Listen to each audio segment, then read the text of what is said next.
The case of Mary Goff. Mary Goff was from County Meath and was described as happy and jolly, but also very quiet and laid back. She was the youngest of 5 children, and her mother was delighted when she was born, finally having a little girl. Mary was described as the glue of the family, a common tribute when a family member has been lost. Mary could hold her own, thanks to having 4 older brothers, but her mother described her as a best friend and confidant, the kind of relationship any mother would want with their daughter. Mary was straightforward. If she was happy, she made it known, and if she was upset, she expressed it. In 1993, at the age of 19, Mary was working at the Huntsman pub in Gormanstown. There, she met a man named Colin Whalen who was 22 years old. He wasn't her usual type, a bit formal and serious, but he seemed to have his life together as he worked in the IT field. In 1995, and Colin hit a rough patch and broke up. Mary didn't know what she had done, and she was distraught. Her mother reached out to Colin for an explanation, but he responded that it was not his concern how Mary was dealing with the breakup and that it was not his fault. This gave Mary's mother her first insight into how heartless Colin could be. Eventually, Mary dusted herself off and focused on her future. She got a great job as a secretary in the production house that created the film Rob Roy. After her contract was up, she was offered a job in Scotland by the same production company, but she turned it down. Speculated to be because she still held a torch for Colin and was hoping to get back with him. After 6 months apart, Mary's wish came true, and she and Colin got back together. This time, the relationship seemed more serious. In 1997, bought a house in Balbriggan on the outskirts of Dublin. And not long after, Mary and Colin moved in together and seemed very happy. In 1998, and her partner got engaged while on holiday. Mary was overjoyed and ready to get married straight away, but the wedding did not take place for another 2 years. On September 9, 2000, the big day finally arrived. However, Mary did not appear to be the radiant bride one would expect. At one point, she was standing outside the church with her new husband and burst into tears, running back into the church. Her family and friends followed her, concerned, but her husband Colin did not. They thought Mary was sad because her father, who had passed away in 1989, was not there. Mary later told a friend that she felt overwhelmed by all the attention and being the center of attention. But there was something else going on behind the scenes. In January 2001, a new year and new beginnings, Mary decided to get herself in order and get organized. She went to a doctor and was eager to undergo the detoxification program she had booked, but Mary would never get to do it. On March 1, 2001, shortly after midnight, a 999 call was made by Colin Whalen. The operator guided him through performing CPR, and the ambulance soon arrived, finding Mary wrapped in a duvet with a towel under her head. The ambulance crew noted that Mary was cold to the touch, which was unusual for someone who had just fallen down the stairs. It only took 15 minutes for the responders to arrive, so she should not have been cold. They also observed that there was blood coming from Mary's nose, but there were no signs of blood on Colin, who was supposed to have performed CPR on her. The position of Mary's body was strange. She was laid out straight, and her head was at an awkward angle with no apparent broken bones. Already, evidence was mounting that all was not as it should have been. Mary was declared dead at Beaumont Hospital in Dublin, and her family were notified and arrived at the hospital. Shortly afterwards, when Mary's mother approached Colin, he had his head in his hands, and she asked how Mary was. Without looking up, he announced that she was dead. Mary's mother was absolutely devastated upon hearing the news that her only daughter had died, and she couldn't believe that Colin had told her in such a cold, emotionless, matter-of-fact way. Mary's sudden death was flagged, and an autopsy was performed by the state pathologist, Dr. Mary Cassidy. Mary had a swollen tongue, hemorrhaging in the eyes, and a mark on her neck, along with carpet burns consistent with being dragged down the stairs, but with no head injuries or broken bones. This led the pathologist to conclude that Mary was strangled to death. But the only confusing thing was, there's no ligature bruising going the whole way around the neck. Just bruising on the left side, which is inconsistent with strangulation. The case was now a murder inquiry, and it landed on the desk of Pat Murray. He brought Colin in for questioning at Balbergen Garden Station the next morning, and he was definitely not acting like the grieving widower. Detective Pat Murray gave no hint to Colin that it was now a murder investigation. And, to make him feel at ease, he told him the interview was just a formality to find out what exactly happened. Colin stuck to his story and admitted he was the only person in the house with Mary when she died. He told that he and Mary were watching TV, and she decided to go upstairs for a shower. And moments later, at around midnight, he heard a thump-thump. He ran to see what was going on, and Mary was at the bottom of the stairs. He went upstairs to grab a towel, as there was so much blood, and wrapped her in a duvet to keep her warm. Investigators informed the Garth family that Mary's death was now being investigated as a murder, but asked them not to disclose this to the family. The forensic team visited the house and found blood on the walls of the bedroom and on the upstairs landing. The phone in the hallway showed no signs of transfer blood or mucus. The team also checked the alarm to determine when it was last activated and found that no windows or doors had been opened after 9:05 p.m. when the couple had arrived home that evening. There were no signs of a break-in, and it was clear that no third party was involved. In their search, they would also uncover a life insurance policy that Colin had taken out on both of them in June 2000, 03/00 before they got married. And shortly after it was approved, he upped the policy to 400,000 Irish pounds. If Colin died, she would receive that amount. And the same if Mary died, Colin would receive it. What was strange about the policy, besides the amount for a couple so young to have such a large policy, it was only valid for 10 years. After that, it would be worthless. A week after the murder, Mary's funeral was held in the same church where he had gotten married 6 months earlier. Of course, Colin pretended to be deeply grieved, which was embarrassing for everyone. The Goff family discreetly overlooked Colin's outbursts so as not to jeopardize the case. The detective soon moved on to Colin's work computer in the bank and completely wiped its history. Fortunately, the bank had backed up all the computers in the office on a secret server. And the detective found was a mountain of evidence. Searches had been made on strangulation, asphyxiation, and the effects of lack of oxygen. Colin had made no less than 22 searches on how to kill Mary weeks before their wedding. They also discovered that Colin was very active on chat sites, using the name Celtic Tackler and describing himself as a widower, a true red-blooded Irish male. One particular contact was with a divorced woman in Wales to whom he had claimed that his wife had died in a car accident. They were supposed to meet in March 2001, and he had told her he was coming into a large sum of money. This poor woman had fallen hard for Colin, and when the detective interviewed her and told her the real story, she would be left devastated.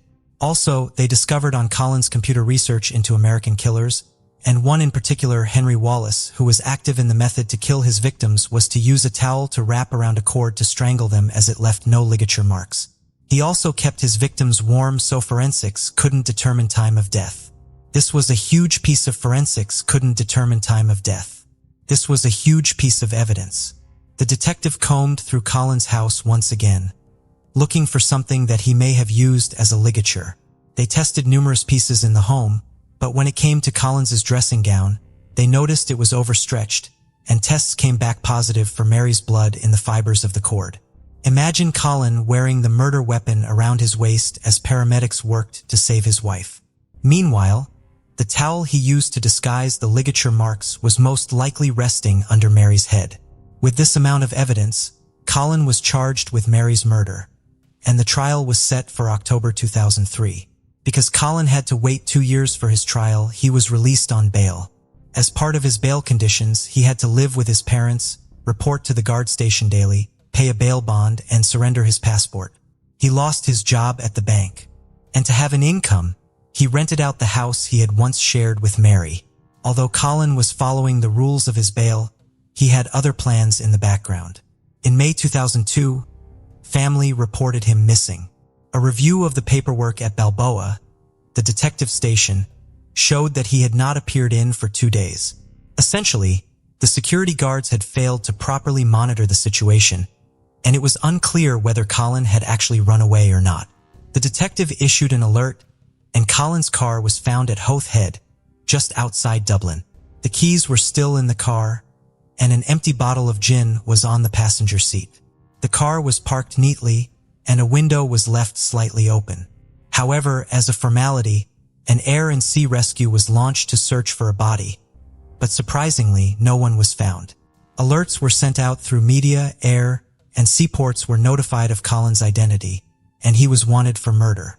Interpol were contacted, and in turn, Europol, which tracks people within Europe. For over a year, there was no sign of Colin, and eventually, that the detective received a tip-off from a man who was holding in Mallorca, Spain. He was an old-school friend of Colin's, and he knew he was wanted for murder. So he made friends with another barman there and asked who he was, and the barman said that's Cian Sweeney from Galway Island. So when the guy got home, he contacted the detective, and they contacted Europol, and Colin was put under surveillance. An arrest warrant was put in place, and the Spanish police went to the bar and arrested him. He was brought to the civil guard station in Madrid, and Colin denied who he was. Fingerprints were taken, and they matched the prints that the detective had sent over. Eventually, Colin admitted the truth. The next thing to organize was an extradition to bring Colin back to Ireland. This had never been done before. When the extradition was finally arranged, Detective Murray flew to Madrid to escort Colin home. When Mary spoke to Colin, he told her how he had obtained a passport and made his way all the way to Spain. Colin explained that 7 months before he went missing, he had applied for a passport using the identity of a man he resembled in age and build. Knowing this man did not travel, Colin was successful in obtaining the passport. He then took a train to Belfast, a flight to London, another flight to Barcelona in Spain, and finally a boat to Mallorca Island, Spain. Colin returned to Ireland, and Mary's brother was employed at the airport. He positioned himself at the area where Colin would be arriving. One of the security officers approached Mary's brother and asked, "You're not going to attack him, are you?" And the brother responded, "No, I'm not." The security officer then said, "Oh, right." So Colin and Mary's brother came face to face, and they stared at each other for a moment. And then Colin lowered his head. While Colin was waiting for his trial date in prison this weather, the detective were continuing to gather as much information as they could in preparation for the trial. They needed to find out everything they could about him, especially his past relationships. There were people who still believed that Colin was innocent because they didn't have the full details of who Colin really was. One person that the detective found was a woman who had been in a relationship with Colin before he met Mary. He was so violent and controlling that she left the district to get away from him. She met him at a disco, and for the next 6 months he wooed her. But once he had her, he changed. He controlled every aspect of her life, who she was allowed to talk to, and how she was to dress, and he was physically abusive towards her. She ended up pregnant and was terrified to tell him. He hit the roof and told her, no way was she having the baby. He brought vodka and aspirin to her one night and tried to force her to take them so she'd lose the baby. She managed not to take the aspirin, but she did swallow some vodka. At the height of his violence that night, he kneed her in the stomach, and she lost the baby the next day. On the 12th of April, 2005, appeared for the first day of his trial. All the families were there. The Goff family. The Whalens were sitting there believing Colin was innocent. They had no idea what was coming. They thought the guards were out to get Colin and that it was all lies. They really did not have a clue who Colin was. The judge asked Colin to stand and asked him the question, "Did you kill Mary Goff?" And he answered, "Guilty." The Whalen family in the gallery were in shock when he answered guilty. Their jaws hit the floor. It took everyone's breath away. The Goff family was so relieved that they wouldn't have to go through the trial, and Mary's brother said he finally did something right. Colin's counsel read out a letter of apology at the sentencing, but we all know it was self-serving.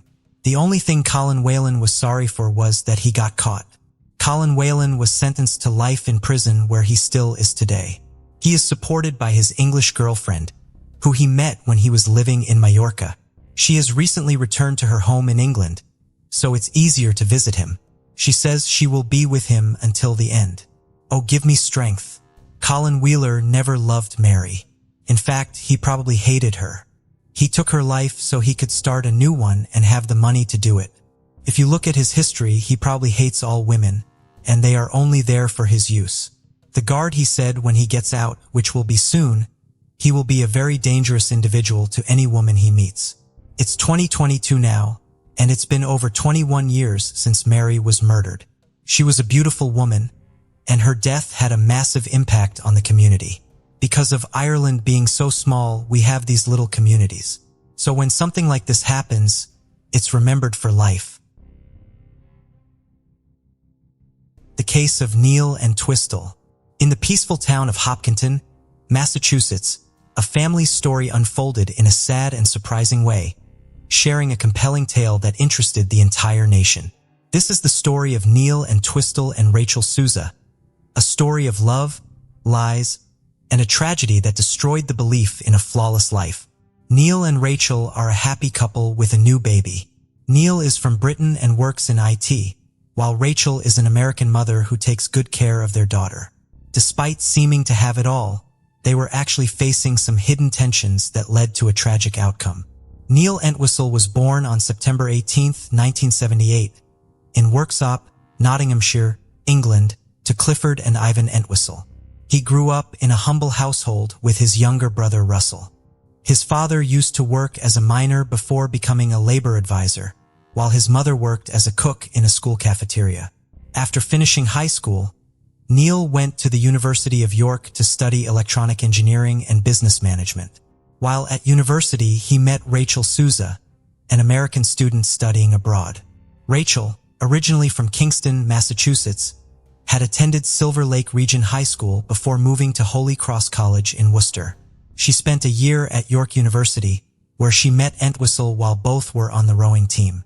Neil was described as reserved and not very social, but his peers noticed his quiet nature. On the other hand, Rachel was seen as lively and outgoing, and she was popular in the community. Her American background added a special charm to her personality, making her a positive presence on the rowing team. As their relationship deepened, Neil Entwistle and Rachel Souza found themselves increasingly drawn to each other, spending more time together. Benjamin Pryor, a close friend from their college days, later provided testimony about their relationship, describing their interactions as marked by enjoyment and a strong sense of ease, leading observers to perceive them as a genuinely affectionate couple. While Neil worked at a defense technology and security company in Malvern, Worcestershire, Rachel focused on her career in education. She finished her studies in 2002 and started teaching English, drama, and theater studies at St. Augustine's Catholic High School in Reading, showing her dedication to guiding young minds through the arts. Neil jokingly described his job as making bombs and other items. He happily announced his engagement to Rachel, whom he called the most amazing woman. They met through rowing and were deeply connected. Neil was satisfied with his upcoming marriage, despite not being completely happy about living south of the Birmingham border. In August 2003, the couple got married in Plymouth, UK, and Massachusetts, USA. After their US wedding, they had a reception in the UK in November of the same year. Neil shared the start of their married life in Worcester on a family website he made, sharing memories from their trip to the Mediterranean in Christmas 2004. In April 2005, Neil and Rachel welcomed their daughter, Lillian Rose, into the world, marking a significant turning point in their lives. This new addition to their family prompted them to decide to relocate to the United States.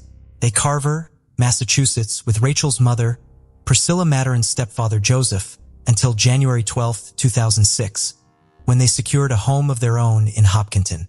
Their new residence, nestled on a quiet cul-de-sac with only 8 neighbors, offered a tranquil setting just a short distance from the nearest major city. The 5-bedroom colonial-style rental property came with a monthly rent of $1,500, reflecting the upscale nature of their accommodation.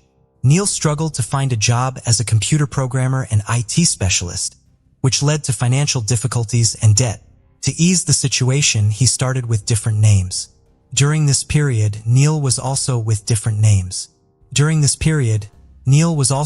a website called millionmaker.co.uk, promoting a get-rich-quick scheme for the adult entertainment industry. The site claimed to guarantee a monthly profit of $6,000 within 6 months, but was later shut down. Simultaneously, Neil was actively seeking sexual partners through various online platforms.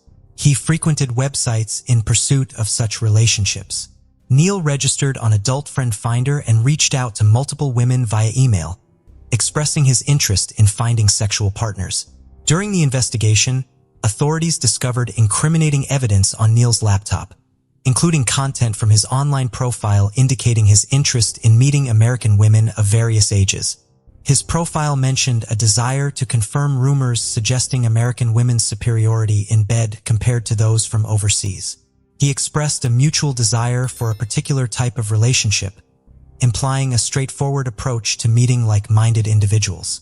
In the weeks leading up to the tragic murders of Rachel and their daughter Lillian, Neil conducted a series of disturbing online searches, including inquiries about how to kill with a knife, interspersed with more mundane searches related to employment, travel, and get-rich-quick schemes. Additionally, during this period, Neil visited his father-in-law, Joe Matarazzo, who was a member of the Old Colony Sportsman's Club in Carver, where Neil had previously stored a .22 caliber revolver and received shooting lessons from Joe. Neil devised a plan to steal a gun from Joe's collection. At their home in Carver, Massachusetts, Neil made a trip to his in-law's residence, retrieved the weapon from a concealed location in the house, and drove back with the gun in his possession. Upon returning home, he discreetly concealed the firearm, biding his time for the opportune moment to carry out the tragic acts of violence against his family before taking his own life. On Friday, January 20th, 2006, Neil entered the family's master bedroom, where they had been living for only 10 days. His wife Rachel and their infant daughter Lillian were sleeping in their new 4-poster bed. He crept inside and shot 27-year-old Rachel in the head, then proceeded to shoot 9-month-old Lillian, who was lying beside her mother. The bullet passed through Lillian's tiny body and pierced Rachel's left breast. Later that same day, while his in-laws were still at work, he returned to Carver to return the weapon without cleaning it. He later claimed that he had gone shopping at Staples that Friday, found his family dead upon returning home, and then went to Carver to get a pistol to commit suicide. However, he didn't contact emergency services, revealing a pattern of lies to cover his tracks. Upon leaving Carver, Neil drove to Logan Airport in Boston on the evening of January 20th, 2006. He made 2 ATM withdrawals totaling $800, but 3 additional withdrawal attempts for $420 were declined. The following day, Saturday, January 21st, 2006, Neil purchased a one-way ticket to London, carrying no luggage. Around 5 p.m., he boarded a British Airways flight that departed Boston at 8:15 p.m. On that Saturday evening, Neil had invited several neighbors for dinner. Shortly after 7 p.m., Joanna Gatley and her sister Maureen arrived at the home, but found it locked with the lights on inside.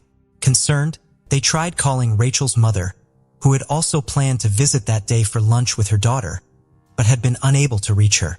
Alarmed, they decided to call 911 around 8:30. Police officers arrived at Neil's home to search for any signs of the missing family. Sergeant Michael Sutton described the scene, noting he could see into the bedroom, where there was a large bed in the center of the room that was unmade with all the bedding appearing to be piled up. Other than the disheveled bed, nothing seemed out of place. After their search, the police locked up the house, left, and continued their patrol. Despite the police search, the Gatley sisters remained deeply concerned. They were so distressed that they decided to spend the night outside in their car waiting for the family's return despite the cold. They made 3 trips to the gas station bathroom to endure the night while awaiting any news. On the following Sunday morning, the sisters managed to enter the house using the garage door code they obtained from a neighbor the previous night. Inside, they discovered dishes and leftovers in the kitchen, suggesting the family had recently finished a meal. The bathtub still held water, indicating that the couple had bathed their infant daughter. They proceeded to the main bedroom and then to Lillian's bathroom, where classical music was playing, and finally checked the living room before Rachel's mother and stepfather arrived. After assessing the situation together, they collectively decided it was time to report the family as missing to the Hopkinton Police Department. Sergeant Sutton returned to the Neil residence for a second search. As he entered the basement, he detected a new, unpleasant smell that was not present the day before. Following the odor through the house, he eventually reached the primary bedroom, where he found Rachel and Lillian, deceased in the unmade four-poster bed, covered with clothes. Rachel's arms were stretched over her infant's chest with her feet curled beside her, and both were dressed in pajamas. The autopsy results revealed that Rachel from a gunshot wound to the head, while Lillian had been shot in the torso. Additionally, Rachel's DNA was found on the gun barrel, while Neil's was discovered on the gun grip. Neil Entwistle, who was 27 years old at the time, was considered only a missing person during this period. Around 36 hours after returning to England, Neil visited his parents, Cliff and Ion. He had been driving around and had spent the previous night at a hotel. During this visit, he disclosed to them that he had discovered the bodies of his wife and daughter. On Monday, January 23, 2006, Neil engaged in a phone conversation with the Hopkinton police. This 2-hour phone call between Neil and Massachusetts State Trooper Robert Manning was recorded and subsequently played in its entirety during the court proceedings. Neil stated that upon discovering the bodies, he was overcome with fear and rushed to be with his family. He recounted to the police, "I covered them with the sheets, and all I could think about were the knives we had downstairs. I took out the large one and held it against myself. I was fearful of the pain it would cause. I just couldn't go through with it. I don't understand why I didn't call for emergency assistance." Failing to muster the resolve to harm himself with a knife, Neil informed the authorities that he drove the family vehicle to his father-in-law, Joe Matarazzo's residence, to retrieve a .22 LR caliber revolver. He claimed to have found the house locked, leading him to choose to return to England to be with his parents on January 26, 2006. U.S. law enforcement officials traveled to the UK to interview Neil the following day, January 27th. After consulting with a lawyer at the workshop residence, he chose not to engage with the American detectives at the U.S. Embassy in London, despite his voluntary presence there. Rachel and her daughter Lillian were laid to rest in Evergreen Cemetery in Kingston, Massachusetts, under the surname Souza. They were interred in a single casket. Despite around 500 individuals attending the funeral to bid their final farewells, Neil was notably absent from the funeral, and his name was omitted from the proceedings and not inscribed on their shared headstone during the burial ceremony.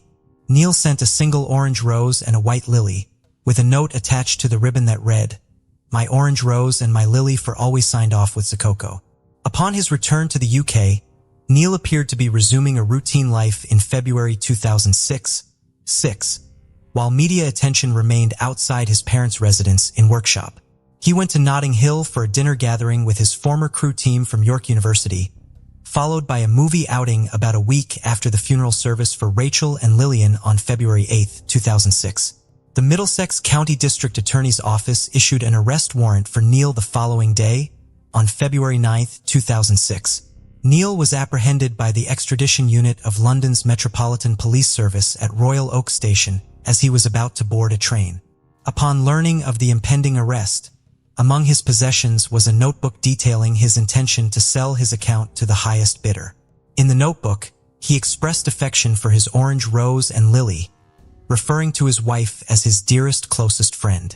On another page, additionally, he had drafted 2 letters to the editor seeking to share his perspective on the events. Neil aimed to explain his perspective and communicated with a close friend and confidant to convey his intentions. In one of the letters, he inquired about the potential monetary value associated with exclusive rights for his full account. Ultimately, Neil decided not to challenge the extradition order, and he was transported back to the United States on February 15th. He appeared in Framingham District Court, where he was remanded without bail at Middlesex County Jail in Cambridge, Massachusetts. Following this, on March 28, 2006, Neil was formally charged with 2 counts of murder, as well as illegal possession of a firearm and ammunition. Despite the charges, he entered a plea of not guilty in December 2006, nearly a year after the tragic incident. Authorities at Middlesex County Jail, where Neil was detained, discovered letters he had written to his parents and legal team. These letters indicated that Neil was in a state of depression and suggested he might be contemplating suicide. Consequently, he was transferred to Bridgewater Hospital for psychiatric assessment before being returned to Middlesex County. Forensic psychiatrist Christopher Cordless attributed Neil's behavior to Asperger syndrome, a view that was supported by David Holmes. After several delays, the process of selecting jurors for the trial at Middlesex Superior Court began in June 2008. Concerns were raised regarding the high-profile nature of the case and whether Neil would be able to receive a fair trial. The trial for the double murder officially commenced on June 2, 2008, in Woburn, Massachusetts, with Elliot Weinstein leading Neil's legal team. During the trial, Weinstein unsuccessfully attempted to challenge the prosecution's proposal to introduce DNA evidence. Similarly, efforts to suppress other evidence discovered in the home due to the absence of a warrant were also futile. Neil chose not to present any witnesses or testify in his defense throughout the trial. Observers noted his lack of visible emotion during the proceedings. On June 25, 2008, Neil Entwistle was convicted of 2 counts of first-degree murder, as well as unlawful possession of a firearm and ammunition. The court sentenced him to life imprisonment without the possibility of parole. Upon leaving the courtroom, Neil was overheard reassuring his loved ones in the gallery, saying, "I'll be all right." Initially, Neil was held at Sousa Baranovsky Correctional Center. In August 2008, he fell victim to a deceptive ploy, where he shaved his head in an attempt to seek protection from a white supremacist prison gang. However, instead of receiving protection, the gang threatened his life, stating, "It's a nice gesture on your part, but we're going to kill you." Following this incident, Neil was placed in protective custody, and subsequently in December, he was transferred to Old Colony Correctional Center, a medium-security prison located in Bridgewater, Massachusetts. The Department of Correction confirmed that the transfer was made for Neil's safety due to credible threats against his life. The tragic deaths of Rachel and her infant daughter left a profound emptiness in the hearts of those who knew and loved them. Their passing serves as a stark reminder of the vibrant lives that were abruptly cut short in the aftermath of this heartbreaking loss. The community came together, providing unwavering support and comfort to the grieving families. Their unity and strength during such adversity demonstrate the remarkable resilience and compassion that resides within humanity. The narrative of Neil Entwistle and Rachel Sousa stands as a poignant reflection of the unseen challenges that can lurk beneath the surface of seemingly perfect existences. May the legacy of Rachel and her daughter prompt us to remain vigilant, extend a helping hand to those in distress, and cherish every moment spent with our dear ones. Their story serves as a somber yet powerful call to prioritize empathy, support, and appreciation in our interactions with others. Joey LaForge Jr. was born in Cincinnati, Ohio, in 1989. Quiet and reserved even as a child, he grew into an observant, quick-witted adult who tended to be a homebody.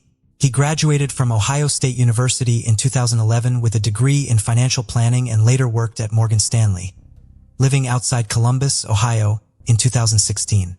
On March 4th of that year, Joey was convinced to break his usual Friday night routine of Netflix and video games to join his cousin Stacy and her husband Kyle at the Union Cafe, a popular bar on High Street in Columbus Short North District.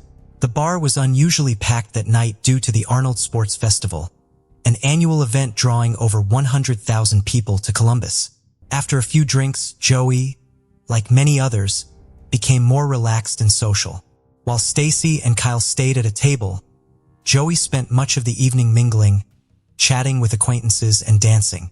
After midnight, Stacy felt unwell and wanted to leave but couldn't find Joey. She called and texted him, but he didn't respond, which was out of character for him. Assuming Joey might have stayed at a friend's apartment nearby, Stacy and Kyle went home. Stacy continued calling and texting Joey until 2:30 a.m. but received no reply.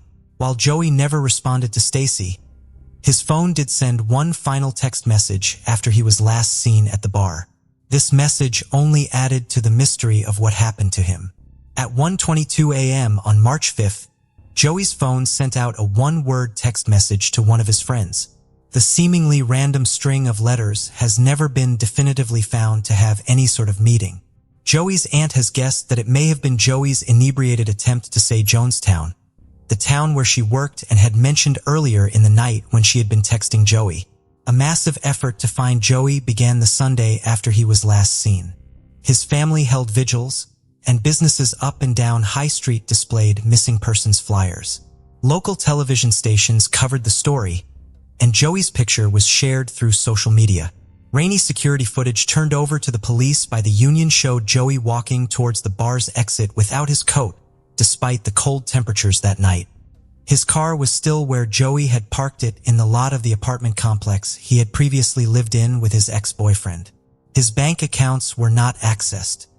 His cell phone remained active for approximately 2 hours after he was last seen, and GPS showed that he had remained in the general area of the short north. 2 weeks after Joey went missing on March 29th, his body was discovered in the Scioto River, several feet from the shore, caught on some debris. While Joey's family finally knew where he was, the discovery of his body added even more layers of mystery to the case.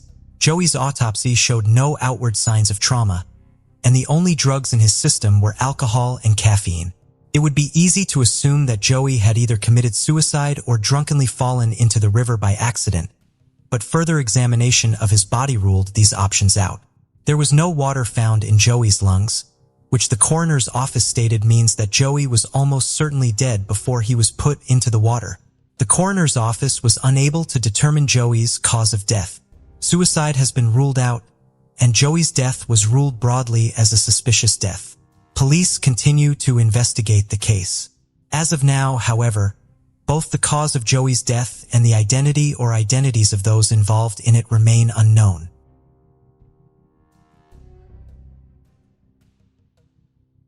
Anna Juska was born in Poland and came to the United States to study at the University of Louisville. She and her husband, Alan Gould, lived in Malvern, Pennsylvania with their 4-year-old son, Andrew. Anna seemed to be living the American dream, building a new home and becoming a successful actuary. Despite her success in a new country, Anna still nurtured her relationship with the land of her birth. She texted and Skyped with her family back in Poland frequently and took on a weekly 2-hour drive so that her young son could attend a Polish class and grow up fluent in her native language. It was her family back in Poland who first noticed that something was wrong in Anna's life in 2017. On March 28th, Anna spoke on the phone with her mother about a planned trip to Poland to surprise her father for his 80th birthday.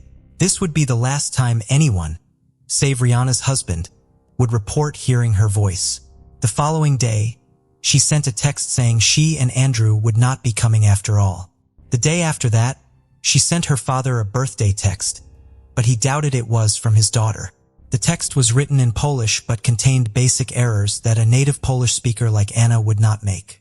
After several failed attempts to call their daughter and brief conversations with Alan, Anna's parents called the police in Pennsylvania from their home in Warsaw on April 11th. The same day, Anna's employer, Voya Financial, also reported her missing. Alan Gould reported his wife missing the following day. Anna had used the scheduled vacation time she had taken for her trip to Poland despite not making the trip. On April 3rd, she had sent a text to work saying that she was ill and needed to take 7 days of sick leave, which her co-workers thought was strange. According to Alan Gould, the last time he had seen Anna was on Monday, April 10th, when she left for work at 9:45 a.m. in a hurry because she was afraid she was going to be late for an important meeting. She never arrived at work that day or the next, which was out of character for someone as dedicated to their job as Anna. It was suspicious enough to prompt Voya Financial's call to the police. Anna's cell phone and wallet were left in her home. Her co-workers claimed that Anna never would have left home without her cell phone.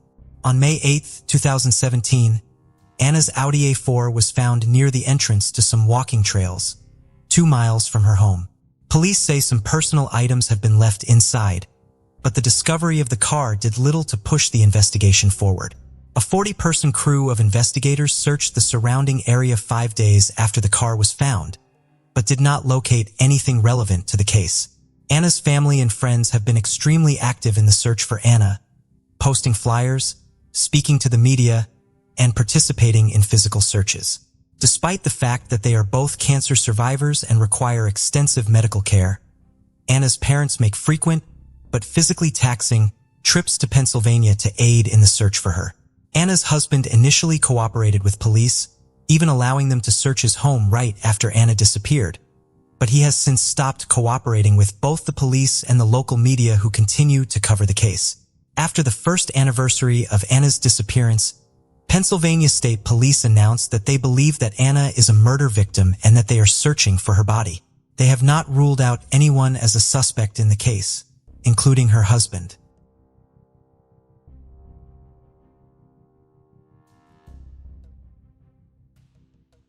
Twins Summer and Autumn Smith had a difficult adolescence. They had spent 3 years in foster care and had both struggled with substance abuse and mental health issues. They had lived in shelters and collected cans and bottles to use as makeshift art supplies. In their youth, they had supported each other and struggled together, but as they entered adulthood, their paths began to diverge. In 2014, shortly after turning 18, Autumn began to get her life together. She got her own apartment in her hometown of Las Vegas and had been sober for 50 days when she heard a knock at her door. It was her twin, Summer. Summer needed a place to stay, but Autumn suspected she was still on drugs. Autumn asked Summer to leave. Autumn would never see Summer again. Summer traveled to Washington State, where she mainly traveled between the towns of Everett, Marysville, and Linwood. According to acquaintances Summer made in Washington, she was spending time with a dangerous crowd. She was homeless for the majority of her time in Washington. In May of 2014, Summer was discovered sleeping on the living room floor of a home in Marysville. The home's garage door had been left open, and Summer had gone inside to have a safe place to sleep. She allegedly also admitted to the homeowners that she had taken pills she had found inside their house. The last phone call Summer had with her family was on November 19, 2014. By December, the family had begun to worry about her. They could not get her to answer their phone calls, but eventually were able to get her to respond to text messages. However, the text messages were strange and did not sound like Summer. One demanded that the family stop trying to contact Summer. Summer's phone went out of service on December 12th. On January 3, 2015, a man who had been hired to clean a private property south of Lake Stevens discovered a skull on the property. After searching more than 30 acres around the property, police discovered a bag of bloody bedding, a broken knife, and paperwork that belonged to Summer. Tests on the remains that were found confirmed that they were Summer's, but also determined that she had been dead when the strange text messages were sent to her family. They presumably were sent by whoever killed Summer, but who that person is remains a mystery. On October 1, 1993, 12-year-old Polly Klaas Petaluma invited 2 friends for a sleepover. The evening proceeded smoothly until Polly's mother, Eva, was abruptly awoken by intense screaming. She soon discovered that her daughter had been kidnapped by an unknown assailant. Hannah Klaas was born on January 3, 1981, in Fairfax, California. Her family comprised her father Mark, her mother, Eva, and her younger sister Annie. When she was very young, her parents separated. Following the separation, Polly and her sister went to live with their mother in Petaluma. Mark subsequently entered a new relationship, and Polly developed a positive relationship with his partner. This arrangement created a harmonious family dynamic, where Polly spent time with both parents without any issues. Polly is often described as a quiet and innocent child. Although she had friends, she was generally shy. However, she found confidence in theater. Polly participated actively in school plays and various musicals organized by her community. Frequently cast in lead roles, her primary aspiration was to become a successful actress in musical theater. Furthermore, Polly had a fondness for sleepovers. She enjoyed having friends over and visiting friends' homes for such gatherings, a regular activity within her social circle. On October 1st that year, when she asked Eva if 2 friends, Jillian and Kate, could come over for a sleepover, her mother readily agreed. That afternoon, the friends arrived at Polly's house and spent the evening there quite contentedly initially. At around 9:45 p.m., Eva decided to go to bed due to a severe headache. Informing the girls of this decision and asking them not to hesitate waking her if necessary, she took 2 sleeping pills and fell into deep sleep shortly thereafter. It was past 11 p.m. when Eva was startled awake by the screams of her daughter's friends. Both girls informed her that a man had broken into the house and taken Polly. Eva immediately contacted the police and checked on her other, Annie, who appeared unaware of the commotion. When authorities arrived, they began questioning Polly's friends. The girls described that they had been in a room, engaged in activities like picking Halloween costumes and indulging in general playful behavior. At approximately 11 p.m., Polly suggested it was bedtime, and her friends agreed. She mentioned fetching an inflatable bed she prepared with her mom so they could all sleep together. Upon opening the bedroom door, they were confronted by a man brandishing a knife. The man did not conceal his face with a mask. Initially, due to the proximity to Halloween, the girls mistook this for a prank and laughed. Realizing it wasn't a joke, they became frightened as the man grew angry at their laughter. He forced them into another room and tied their hands and feet. Inquiring who resided in the house, they all identified Polly as the inhabitant. The intruder then removed pillowcases from nearby pillows, placed them over Jillian and Kate's heads, instructing them to count to a 1,000. He assured them he was taking Polly for a brief period, but would bring her back soon. After determining that their captor had left, Jillian and Kate attempted to free themselves. This effort lasted around 30 minutes. Once free, they rushed to inform Eva about Polly's abduction. They relayed this entire sequence to the police and provided a detailed description of the suspect, since he didn't hide his face. This enabled officers to create a sketch of the individual for a media investigation. Evidence at Polly's residence was sparse. Footprints noted were from Polly, her family, and recent visitors only. However, fibers found on the carpet differed significantly from those within Polly's home. These fibers were later identified as originating from automotive carpeting material. Police examined vehicles associated with individuals known to be at the house recently, yet found no match with these fibers, leading them to conclude that they belonged to the kidnapper's vehicle. A palm print was also discovered, but couldn't be thoroughly analyzed due to technological limitations at that time. This detailed account provided critical insight for law enforcement's pursuit of justice in identifying and apprehending Polly's abductor. Back in 1993, advancements in fingerprinting, DNA analysis, and other forensic techniques were not what they are today. As a result, the found palm print with any database was not feasible at that time. However, the print was preserved for future comparisons with potential suspects. In Polly's room, another piece of evidence, a fabric that seemed to be silk, was discovered. It looked like it had been cut scissors from a garment and had a distinctive patterns GYNTH. Police believed this could aid them in future investigations. Additionally, a hair belonging to an unknown individual was found. Although DNA analysis techniques existed then, they were not yet developed enough to be effectively utilized. The search for Polly became one of the largest searches conducted in the United States up to that point. Around 4,000 volunteers joined the efforts, combing through neighborhoods near her home, vacant lots and large estates in the vicinity. Police attempted to identify drivers, who resembled a sketch of the suspect, but were unsuccessful. Officers aimed to find Polly within 24 hours of her disappearance, because finding her alive would become increasingly difficult after that period. The FBI was involved to assist with the investigation, launching their efforts to locate her as quickly as possible. Despite their best efforts, days went by, and hope of finding Polly alive started to wane. Police questioned neighbors about any unusual activity on the night Polly was abducted. Several neighbors reported seeing an odd man wandering around the area, but they did not suspect he would kidnap someone from a neighbor's house, and thus did not alert emergency services.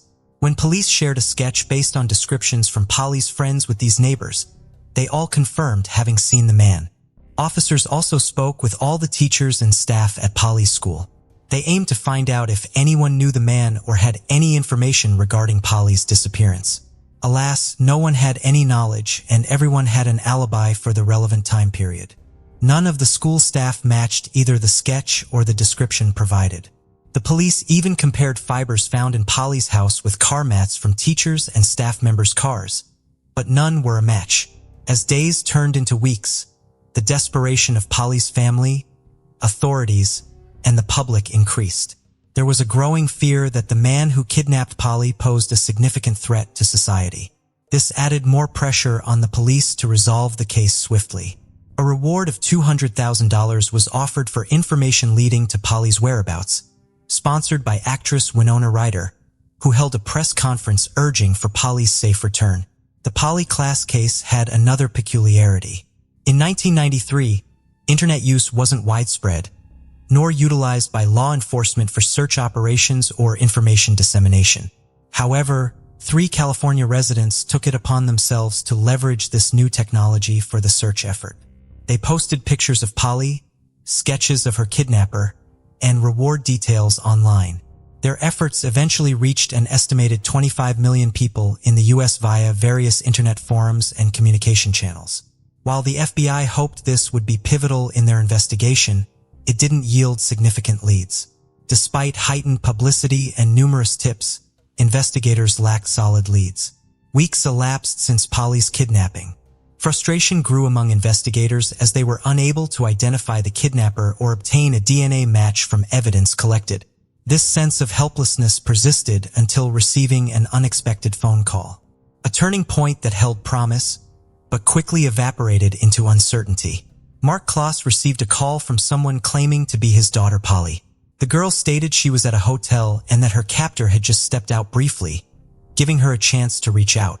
Unfortunately, the call was abruptly cut short before any additional details could be gathered. Mark promptly went to the police to inform them about the situation. At that time, the FBI lacked advanced tools to trace previously made calls. Consequently, they waited for another call, hoping to trace it. A few hours later, a second call came in from the same girl who had first spoken to Mark. After receiving this call, the police traced it and were surprised when it led them not to a hotel, but to a residential neighborhood. When officers arrived at the identified house, they knocked and soon discovered it was a prank. A teenage girl, similar in age to Polly, lived there, hence the voice resemblance. She explained her friends had dared her. Rather than taking her to the police station, they asked her parents to monitor her activities and cautioned her against making jokes about such serious matters. On November 28, 1993, nearly 2 months after Polly's disappearance, a woman called the police reporting 3 suspicious objects on a large piece of land she owned. The police and FBI who arrived on site found items related to the investigation. A piece of silk, matching one from Polly's room, ballet ties missing since that night, as mentioned by Eva, and duct tape. This discovery led police to speculate that Polly might be in the vicinity. Further investigation revealed new information. On the day of Polly's disappearance, this same woman had reported strangers frequently trespassing on her extensive wooded property, with only a small house and no perimeter fence. The lack of barriers and signage meant many inadvertently wandered onto her land without realizing it was private property. The woman had numerous intruders, but one incident, in particular, stood out. On the night Polly was abducted, a man approached her house in his automobile. His car became stuck in the mud. The nanny, who was caring for the woman's son, first saw the man, but refrained from confronting him due to fear. The homeowner also chose not to approach him, noting an angry expression in his eyes. They then contacted the police. When the officers arrived, they questioned the man about his presence on the property. He stated he was unaware it was private property and expressed willingness to leave quickly, but requested assistance freeing his car from the mud. The officers observed that the man appeared very nervous and scared. He was sweating and seemed possibly drugged. At that time, they lacked the means to conduct a drug test, and since he wasn't being overtly aggressive, they had no grounds for arrest. Consequently, they aided him in extricating his car from the mud, and he eventually drove away. This individual's name was Richard Allen Davis. Richard Allen Davis was born in 1954 in San Francisco, California. His childhood was fraught with violence inflicted by his parents. When Richard was 12 years old, his parents separated. His mother completely disowned him and left him with his father. Richard's father proved to be highly irresponsible, often leaving him alone for extended periods. Sometimes Richard stayed with neighbors or relatives when alone at home became untenable. By his teenage years, Richard started engaging in criminal activities. Stealing things and getting into street fights frequently led to reform school stints. At 17 years old came a significant turning point in Richard's life. He committed a violent robbery that nearly resulted in severe injury to his victim. Faced with two options by the court, reform school or joining the U.S. Army, Richard opted for military service but lasted less than 2 years before receiving a dishonorable discharge due to continued misconduct and poor behavior. As Richard matured, he continued to encounter problems, and his criminal record grew significantly longer. Around the age of 20, he received a 15 sentence for robbery and kidnapping. Despite this, he served only 1 year of the sentence due to parole for good behavior. At that period, Richard was also troubled by another accusation. Many friends believed that he had been involved in the disappearance, a 19-year-old girl named Marlene.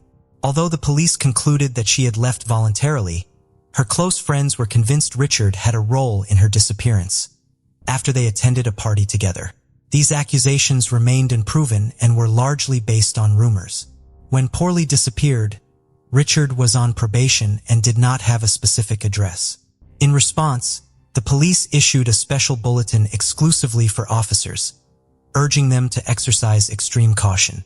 They withheld information from the media to prevent Richard from potentially fleeing California or even leaving the country. Ultimately, on November 13, 1993, Richard was arrested while driving under the influence of alcohol, following a routine traffic stop by an officer. He failed a breathalyzer test. Upon inspection of his identity and photograph, the officer quickly realized that this was the individual linked to the Polly Klaas kidnapping case. Proceeding with care, the officer informed Richard that he was being arrested for violating his probation due to drunk driving. Without resistance, Richard agreed and was taken into custody. Once at the police station, officers read him his rights and disclosed that he was actually being detained for Polly Klaas's kidnapping. During an extensive interrogation session, Richard eventually admitted to abducting Polly. The police speculated that his confession might have been made under duress. Evidence collected included his palm print, which matched one found at Polly's house perfectly. Carpet fibers from Polly's house were identical to those in his car's carpet as well. Polly's friends were brought in for questioning at the police station, where they unequivocally identified Richard as her abductor, stripling closure to their distressful ordeal. Another piece of silk, identical to the one found in the girl's room, was also discovered in his car and on the property of the woman who had contacted the police. Everything was against him, so he finally decided to confess. He mentioned that he had been using illegal substances with friends that day and was not feeling well. He made the decision to break into a house in a certain neighborhood to commit a burglary. Richard drove around for some time before arriving in Polly's neighborhood. He noticed an open window in a house and decided to climb in. According to him, he did not plan anything. Never saw Polly, never saw her family, nor followed them. Once inside the house, he looked for valuables, but found few items of interest. Just as he was about to leave, Polly opened the bedroom door and saw him. Richard observed that Polly appeared very frightened, so he ultimately decided to take her with him. He stated that he put Polly in his car, began driving, and after a while stopped at a vacant lot. There, he violated Polly. Following this incident, he resumed driving. When the woman and babysitter saw Richard on private property, Polly was still in the back seat of his car. When police officers helped him pull his vehicle out of the mud, Polly was still alive. This caused much afterwards. Richard said he drove down the highway where he strangled Polly, dug a grave and left her body there. On December 4, 1993, Richard informed police about the precise location of the grave, where they began their search efforts. 2 months and 3 days after her kidnapping, Polly Klaas's body was located on the side of a highway in a grave dug by Richard himself. Forensic examination revealed little additional information. It confirmed that strangulation was indeed the cause of death, as stated by Richard. Further details could not be determined with precision. However, it is understood that her death occurred roughly around the time she disappeared. Given all the evidence, the man was put on trial for kidnapping, murder, and rape of Polly Klaas. During the trial, Richard had a chance to speak. He not only apologized to the family, but also made a serious accusation against Polly's father, claiming he abused her. Richard stated that she said to him, "Don't do to me what my father does to me." This caused Polly's father to yell and almost stand up to hit him, though he was restrained by others. The defendant's words shocked everyone present, not just because of his accusation and lack of genuine apology, but also because no one believed Polly's father had done such things. Although it wasn't proven, Polly's former partner even defended him. On June 18, 1996, Richard was found guilty of Polly Klaas's kidnapping and murder. In August of that year, he received a death sentence. He attempted to challenge this sentence but failed. Then in 2006, after overdosing on pills in his cell, he was found unconscious, but revived and sent back to prison. In 2009, his lawyer tried appealing his conviction to the Supreme Court, but was unsuccessful.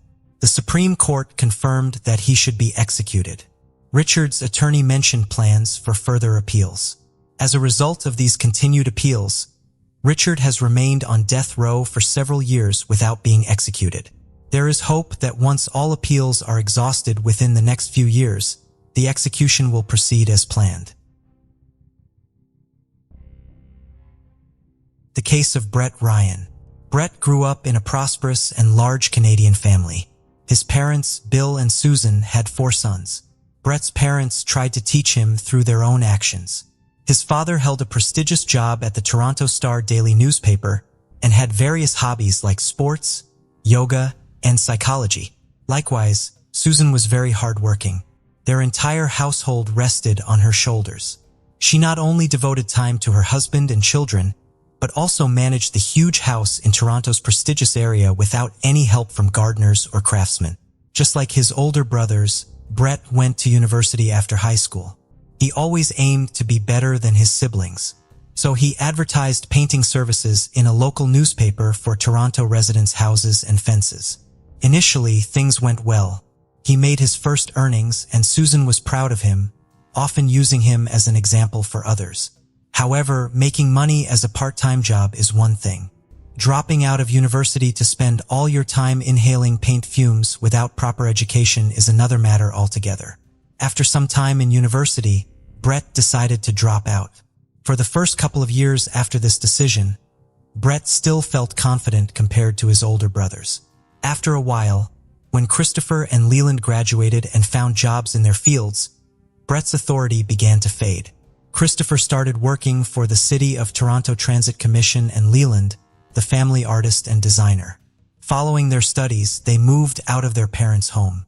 Brett, to avoid spending part of his earnings on rent, stayed with his father, mother, and younger brother who attended a school for gifted children.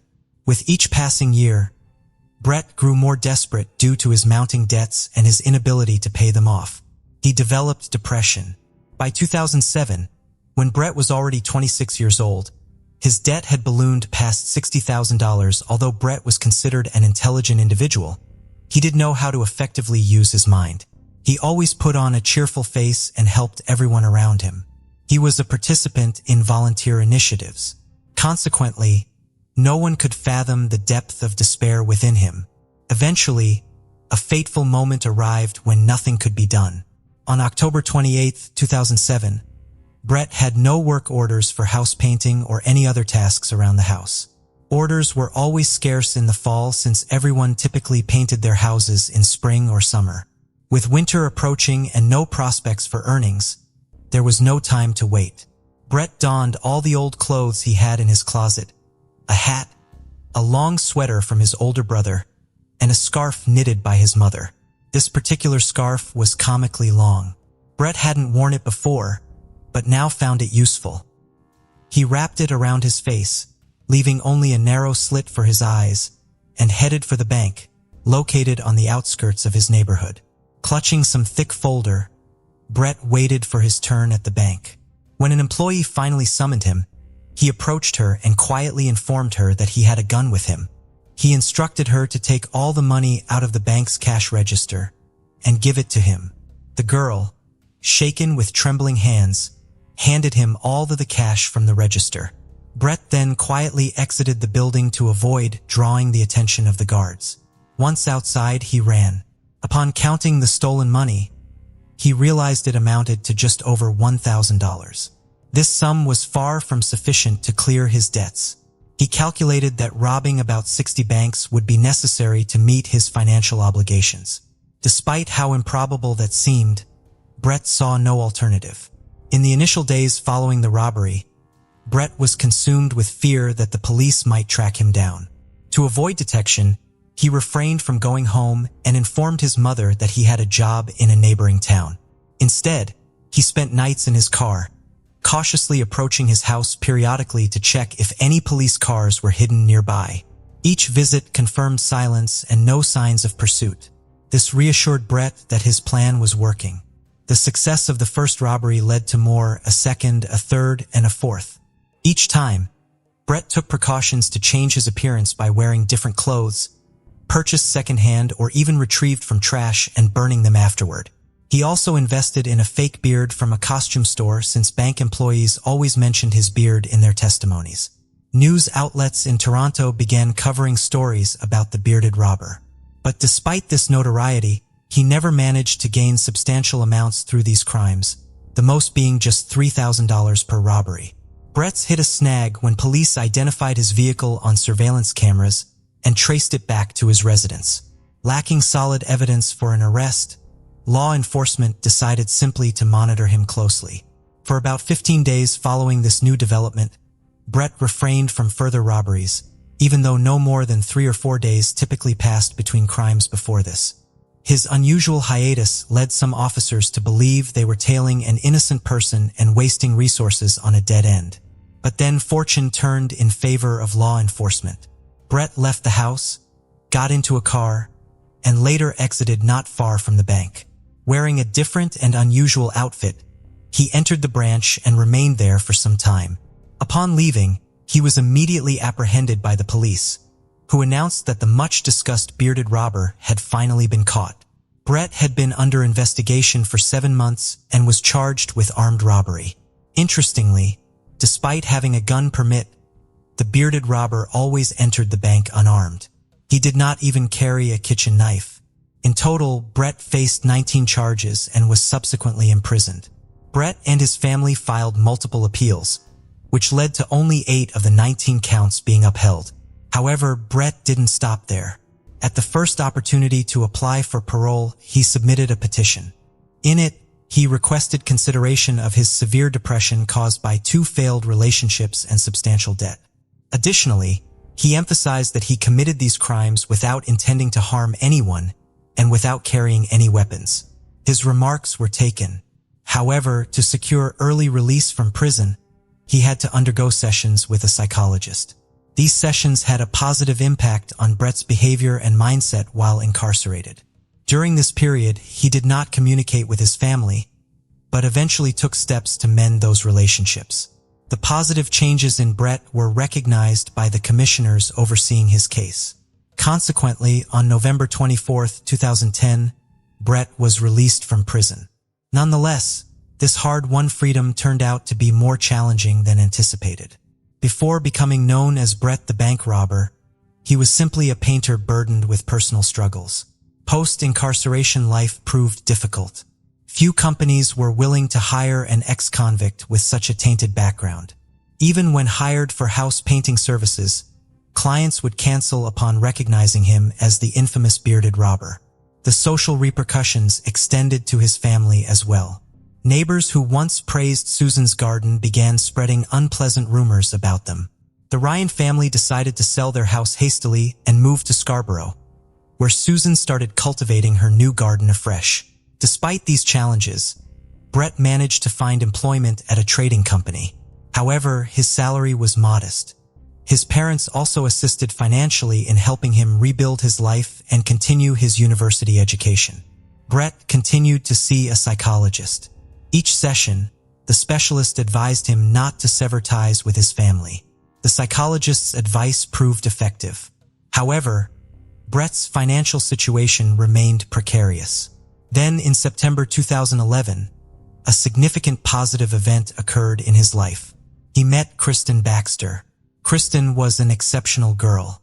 She owned an apartment with windows that offered stunning view of the sea, which provided the young couple with a picturesque landscape to enjoy. She was also athletic, maintaining excellent physical condition. Crucially, she was unconcerned about Brett's past. As a couple, they traveled periodically and had even visited Australia.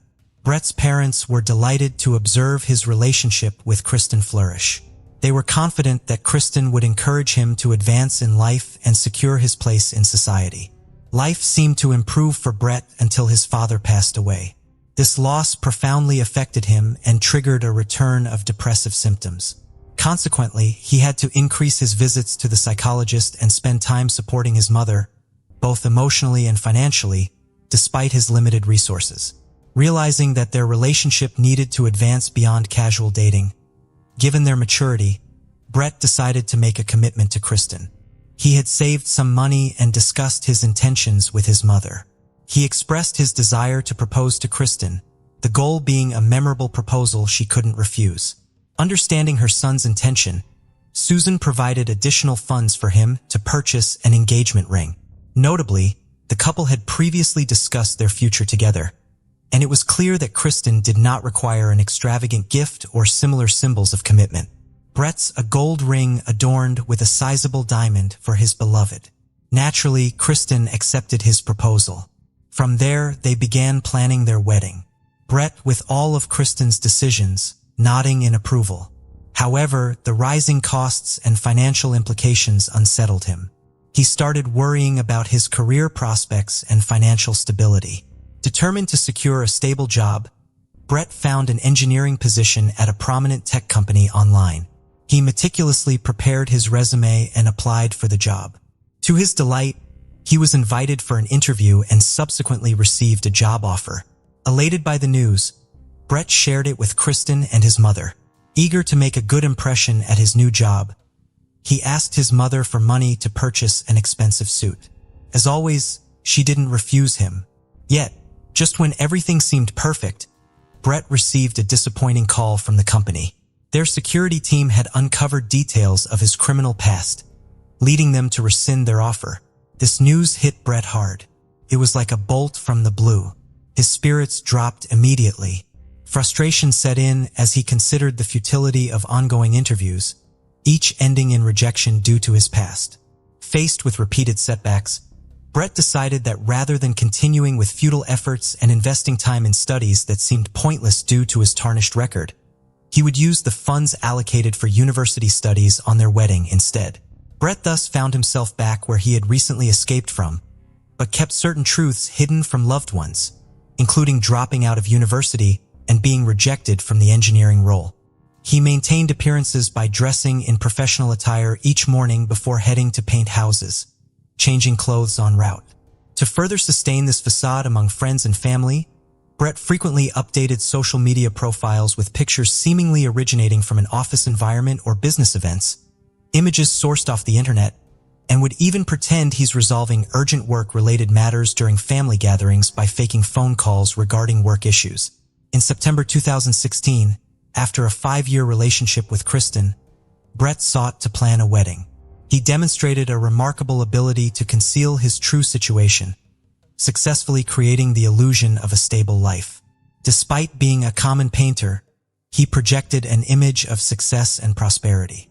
Brett agreed to rent an expensive restaurant requiring $100 per guest. The entire Ryan family was thrilled seeing Brett's apparent transformation. A prestigious job, a fancy apartment, and an attractive bride. However, the truth of Brett's deceit was far more complex. With the wedding just a month away, Brett needed funds for the event. He repeatedly borrowed money from his mother until she could no longer assist him financially. Desperate, he even demanded that she seek higher-paying employment. Planning his party for August, he invited all his friends and brothers. As the pressure mounted, Brett confided in his counselor about his deceptions. He had been lying to his family for a year about working as an engineer at a technology company. The psychologist expressed deep disappointment and advised Brett to come clean to his mother. Though reluctant, Brett eventually told his mother the truth. Her devastation was profound. She had spent years boasting about her wonderful son. She insisted that Brett also confess everything to Kristen, or she would do it herself. His brothers were already aware of the lies and supported their mother's stance, unable to face telling Kristen the truth himself. A shocking task after barely managing to reveal it to his mother, Brett found himself in an untenable position as the wedding approached. He knew that informing Kristen would prevent the ceremony and considered if honesty might have been better. Facing pressure from all sides, Brett still couldn't admit the truth to Kristen and feared his mother might do so before long. Each time Kristen's phone rang, he tensed up until realizing it was not her discovering the secret, but rather another friend discussing wedding plans. Desperate for resolution and unable to handle the mounting stress any longer, he needed a final solution. He was forbidden to use firearms, so the boy decided that the best way to carry out his plan was to use a crossbow. Besides, it's quite a silent murder weapon. One of his late father's hobbies was bow shooting in the at targets. He taught Brett how to. Yes, was good at target shooting, though was unlikely his late father thought his son with that skill in such manner. Brett bought crossbow and arrows at a sporting goods store and hid it behind the construction debris lying in Susan's garage. At home, he arranged what he thought was an ingenious alibi invention. He tied a spoon to a fan and set the fan on a timer. When the timer went off, the fan turned on, and the spoon moved across the computer keyboard, sending pre-prepared comments to YouTube. From an outsider's perspective, it must have seemed like Brett had spent all day at home watching videos and commenting on them. On the morning of August 25th, Brett, dressed in strange clothes that hid his face, left the house through the back door to avoid security cameras, and took a train to his parents' house. His aim was to eliminate anyone who might disrupt his and Kristen's well-being once and for all. Susan was very surprised at her son's unexpected arrival. She had not been feeling well that day, but Brett, despite his mother's condition, began once again to persuade her, and even demand, that she not tell his future wife anything. The mother categorically refused him. Then Brett began to get angry. Susan sensed something wrong seeing her son's mad eyes, and warned him that she had already called Christopher, and he was on his way. Brett went berserk. He ran to the garage to get a crossbow, but found that his anger and adrenaline overflowed him with such force that he couldn't even make a shot. Instead, he bludgeoned his mother with the butt of the gun, and finally ensured she was dead by tightening a rope around her neck. After throwing plastic bags over the body, Brett loaded the crossbow with arrows and hid in the bushes, waiting for his brother to arrive. After a while, Christopher arrived and started calling for their mother or brother, but received no response. Only an arrow shot from behind, which pierced his neck, causing him to die within minutes. The next victim was Alexander, their youngest brother. As it turns out, Susan had managed to call him too before everything happened. He was also shot in the neck, but either the arrow did not penetrate deeply or it missed vital arteries. Thus, Alexander did not die immediately, but began to scream and call for help. During this time, Leland was in the house sleeping in his room on the 2nd. He had no idea of the carnage occurring in the garage and garden, much less that his own brother was committing the crime. Leland's sleep was disturbed by a scream. Coming downstairs, he saw Brett trying to strangle Alexander. A fight broke out between Leland and Brett. As soon as Leland gained the upper hand and managed to push Brett aside, he ran to the neighbors and called the police. Brett stayed in the house. He had nowhere to run. He realized this was the moment he had completely ruined his life. With nothing else to do, he took out his phone and wrote Kristen a letter asking her to forgive him. When the police arrived at the crime scene, they saw a bloody Brett sitting next to his equally bloody, but still alive brother Alexander, who would later die in the hospital. Brett himself asked the policeman to handcuff him and take him to the station where he confessed everything. Brett also informed them that his mother's body was hidden under packages in the garage, but it was impossible to help her. At both the police station and later at trial, Brett admitted that he did not intend to kill Susan. His plan was merely to scare her. However, he did plan to kill Christopher and Alexander that day since they were witnesses. And if they hadn't arrived, they would still be alive. Almost 10 years ago, he tried justifying everything with his depressive state, but it did not soften his sentence. Despite acknowledging that Brett confessed everything on his own accord and did not hinder the investigation in any way, the judge sentenced him to 3 life terms, 1 for each murder, with parole eligibility in 2041. As for Leland, he is not speaking to reporters, but is known throughout Toronto as the sole survivor of that dreadful incident. Dr. Robert Smit lived a privileged life in apartheid-era South Africa. He attended Oxford on a Rhodes Scholarship before returning to South Africa to earn a PhD in economics from the University of Pretoria, later working to defy international sanctions against the country. At 34, he became the youngest ever Deputy Secretary of Finance in South Africa's Treasury Department and later served as the country's ambassador to the International Monetary Fund in Washington, D.C. In 1977, Dr. Smit, whose primary residence was in Pretoria, rented a home in the town of Springs to run for election as the area's Member of Parliament. If elected, he was expected to secure a high-level position within the National Party government, potentially as finance minister. The whites-only election was set for November 30th, 1977, and Smit was anticipated to win easily. On the evening of November 22nd, just after 6 p.m., Smit's wife, Jean Cora, was driven to their Springs home by the family's driver, Daniel Shabalala. Daniel prepared dinner while Mrs. Smit watched television. She walked Daniel out of the house just before 7 p.m. and locked the door behind him. Shortly after, she called her husband's receptionist to ask if he was still at his campaign office, as guests had arrived to speak with him. Dr. Smit left his office just before 8 p.m. At 7 a.m. the next morning, Daniel Shabalala discovered the bodies of both Jean Cora and Robert Smit. They had been shot multiple times and stabbed. The word Rayadum was written across the kitchen cabinets in red spray paint, and Dr. Smit's briefcase was missing. Based on autopsies and the locations of the bodies, police theorized what happened that night. Mrs. Smit had died several hours before her husband and was found near the phone. Based on the locations of her injuries, it appears that after she hung up the phone with her husband's receptionist, she turned around and was shot holding her hand up to her face before she fell. Dr. Smit was shot as he entered the home around 9 p.m., once to incapacitate him and then twice to the head. Mrs. Smit had been stabbed 14 times post-mortem with a stiletto knife, which was then thrust into her husband's back. It has been theorized that the stab wounds were inflicted and the odd words written some 2 hours after Dr. and Mrs. Smit were shot. It is believed that these actions were taken to cover up the fact that the killings were political assassinations because they made the killer look like an unstable and deranged person. The meaning of Rao Tem has been highly speculated about but has never been deciphered. While it is believed that there were multiple killers involved in the crime, Mrs. Smit spoke of guests at her home that day, and the fatal bullets came from 2 different types of gun. The identities of those killers remains unknown. It is widely believed, however, that Dr. Smit was killed by South Africa's Bureau of State Security at the behest of his own political party, the National Party. Several cabinet members and members of the security force have been accused over the years of having played a role in the murders, but not enough evidence has ever been found to bring criminal charges.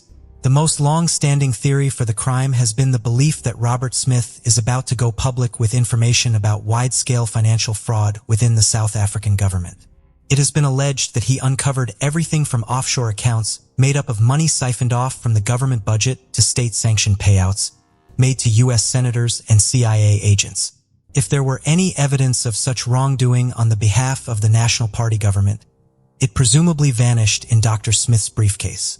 The Smith son and daughter, Liza and Robert, testified to the Truth and Reconciliation Commission after the fall of apartheid in hopes that the commission could help uncover the reason why their parents were killed. In their final report, the TRC declared that Robert and Jinkora were killed by members of South African security forces and that their deaths were a gross violation of human rights. They could not identify the exact perpetrators or the true motive of the crime. Liza Smith released a book in 2018 detailing her own investigations into her parents' case and the troubling behavior she's encountered from government officials because of them. Jane Marie Prichard loved the outdoors since her childhood, which was spent on her parents' 38-acre farm in Maryland. She was close with her family, but also strongly independent, driving across the country alone after she finished college.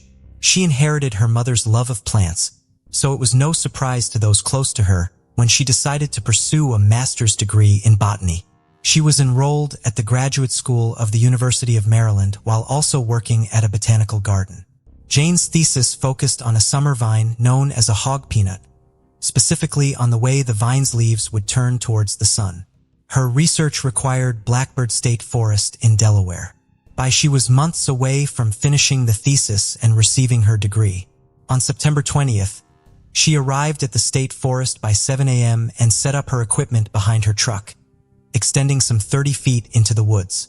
At 5:30 that afternoon, a couple from Perth Amboy, New Jersey, taking a walk around the forest discovered Jane's partially clothed body 20 feet away from her extensive research setup. She had been shot in the back with a shotgun. She was only 28 years old. There had been a large number of hunters in the forest that day, so at first glance it appeared that Jane's death could have been an accident. However, the fact that she was found partially clothed pointed to a much more sinister scenario. Perhaps someone had tried to sexually assault her and then shot her when she tried to run away. Police had little to go on early in the case. They searched Jane's blue and white Chevrolet Blazer for evidence but had no success. Their most useful piece of evidence proved to be Jane's field notebook. Jane had kept minute-by-minute notes of her research. The notes abruptly stopped right before 10 a.m. This allowed investigators to pinpoint a time for the crime and better utilize eyewitnesses. Over 300 people were interviewed in relation to the murder. A man called police the Monday after the murder to tell them he had been hunting squirrels in Blackbird State Forest on the day of the murder. At around 10 a.m., the time when Jane's field notes stopped, he had seen Jane talking to another hunter. He helped develop a composite sketch of the man. Police grew suspicious of the squirrel hunter because they claimed there were inconsistencies in his story. In October 1986, the witness was arrested and charged with Jane's murder and held without bail. A single foreign hair had been found at the crime scene, and police hoped that forensic testing would prove that the suspect they had in custody was in charge as him. Charges were dropped against the hunter, and he was released from prison. No other suspect has ever emerged in the case. A plaque in Jane's memory was placed in the gardens where she worked, and one of her professors completed her thesis for her. A cold case unit reopened Jane's case in 2015, but as of 2018, her killer has never been brought to justice.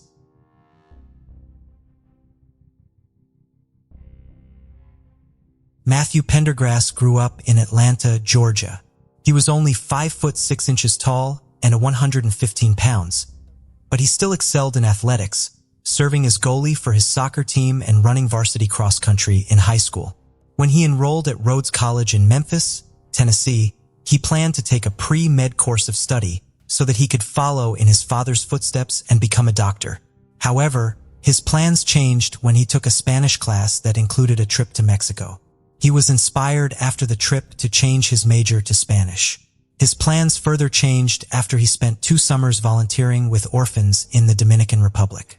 His new life goal was to start his own foundation to better the lives of orphans. He planned to move back to Atlanta after he graduated to work at a nonprofit to learn the business side of such a venture. On Friday, December 1st, 2000, Matt was just 2 weeks away from graduation.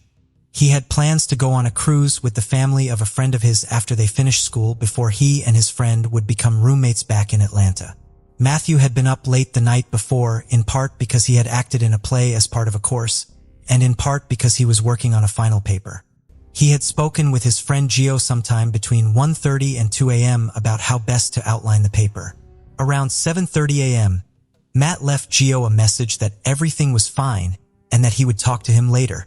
Matt had a Spanish class that morning at 9 a.m. in a building just a short distance away from the room he rented. However, his landlord heard him leaving between 7:30 and 8. The following afternoon, Matt's mother, Mary Ellen, received a phone call from a man asking for Matt. The man, Joe Murdaugh, explained to Mary Ellen that he had gotten her phone number off of an old oil change receipt in her son's glove compartment. Matt's Toyota 4Runner was parked off of a private road on a levee in a private duck hunting preserve in Minoke County, Arkansas, roughly 2 hours west of Memphis. Joe had not seen the vehicle when he had begun hunting at 10 a.m. the day before, but when he was back on the road at 2 p.m., he had seen it and left a note asking its owner to remove it from his property. When the car was still there after a day had passed, he began to investigate. The car was unlocked and the keys were in the ignition. There was no sign of Matt by the car. In a subsequent search of the area, Matt's clothes, a shirt, jeans, socks, and shoes were found a short distance away. The clothes were found folded neatly in a pile, a detail his mother finds suspicious. Matthew is notoriously sloppy, so if he had discarded his clothes, they probably would have just been tossed aside, she argues. To her, the pile of clothes suggests that the scene was staged by someone else. The other major piece of evidence that raised concerns were Matt's journals, which were found inside his backpack in the 4Runner.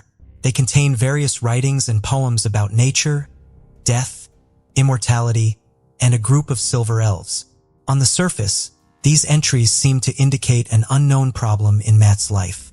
He was at the right age to start showing signs of schizophrenia or want to start experimenting with drugs, either of which could have produced hallucinations that may have led him to wander into the woods. There are two facts that lead those close to Matt to dismiss the idea that these journals were significant in Matt's disappearance. The first was the fact that Matt was very creative and liked to write, and the second was the existence of an actual group known as the Silver Elves. Elves identified as actual elves, and their online presence at the time promoted a variety of mystical and esoteric views. Matt played an online multiplayer video game through a website that had some links to this group, so it is conceivable that he found the Silver Elves website and was simply working through some of their themes in his writing.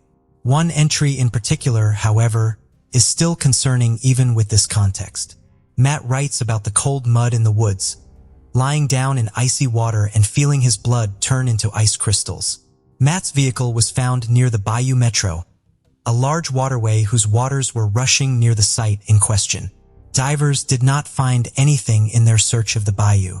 However, trained dogs were able to pick up Matt's scent going from the pile of clothes left behind to the edge of the water. They could not pick up his scent leading from the car to the clothes.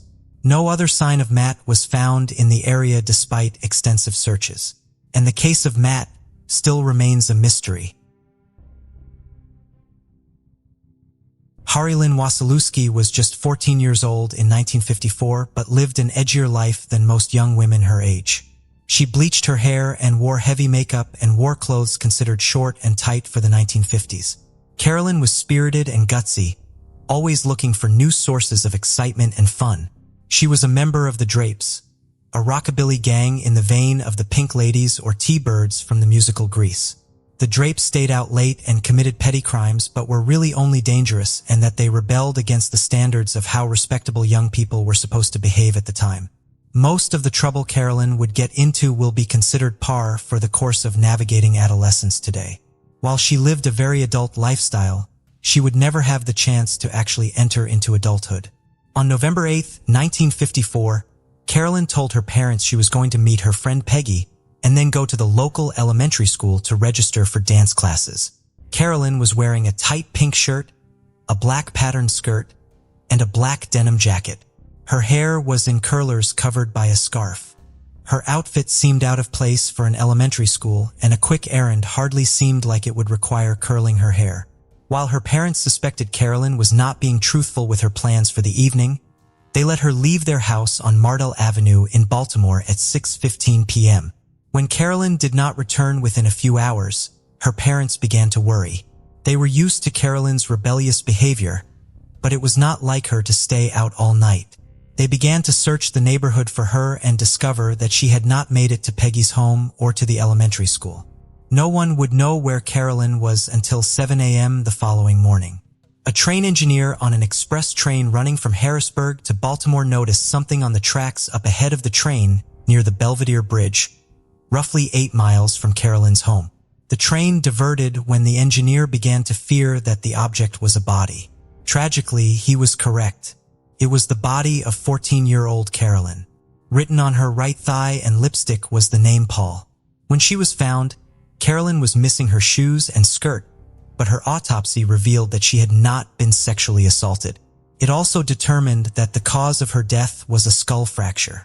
She had not been killed where she was found, and police theorized that she had been thrown onto the tracks from the bridge in hopes that passing trains would damage the body enough to hamper the eventual murder investigation. The site of the actual murder was quickly determined, and some of Carolyn's clothing, covered in blood, was found in a lot near her home. Police were not able to ascertain the significance of the name written on Carolyn's body or why someone would have taken the time to write it on her in the first place. Police quickly had 2 male suspects in the case, but neither of them was named Paul. The first was a man Carolyn had just testified against in court in a sexual assault trial, but he was able to provide an alibi for 11 p.m. on the 8th, the time at which the medical examiner believed Carolyn had been killed. The second suspect was a man named Ralph Garrett. Garrett was a 45-year-old married man. He lived close to Carolyn's home. A witness reported seeing him talking to Carolyn the night of the murder. The same day he was announced as a formal suspect in the case. Garrett committed suicide. He hung himself with a belt across the street from the lot where Carolyn had been killed. Police did not believe that Garrett's suicide had anything to do with the case. Garrett's mother had passed away recently, so they argued that the timing of his death was purely coincidental. Carolyn's killer, as well as the purpose of the writing on her body, remain unknown. Rose Burkard, 22, and Roger Atkinson, 32, both lived in St. Joseph, Missouri. Rose was a single mother, trained to become a nurse, and Roger was a telephone crew worker. Despite the fact that Roger was married, the two were involved in a romantic relationship. On Friday, September 12, 1980, the pair decided to spend the weekend together. Roger's wife, Marcella, was told that the time he was actually spending with Rose was part of a 2-week work trip. They ended up near Williamsburg, Iowa, looking for a hotel room to share. They attempted to get a room at the Amana Holiday Inn along Interstate 80, but were originally told that the hotel was at capacity due to a morticians conference being hosted there. The desk agent double-checked the register and realized that there had been a last-minute cancellation, leaving room 260 available. Rose and Roger checked into the room at 7:40 p.m. The following day, a maid knocked on the door of room 260 but got no answer. Finding the door locked, she retrieved a passkey and entered the room. The sight she discovered could only be described as gruesome. Blood spatter covered the headboard and the walls, and the bodies of both Rose and Roger were lying face down in the bed. Their subsequent autopsies would show that they both died from extensive head trauma after being beaten with a hatchet or a similar instrument. Roger's hands showed extensive defensive wounds. The room had several odd clues. There were 2 chairs set up near the bed, and there were indications that someone had put their feet up on the nightstand. Near one of the chairs was a pile of soap shavings, apparently from someone whittling down a bar of soap. The soap was then used to write on the mirror in the bathroom. Originally, a longer message had been written but had been smudged away with only the word "this" left decipherable. There was also toothpaste splattered in the bathtub. There were assumptions made in the investigation about who could have carried out the crime that I personally do not agree with. It has been argued that Rose and Roger knew their killer because there were no signs of forced entry and Roger was found wearing only his boxer shorts, arguably because he felt comfortable around the killer.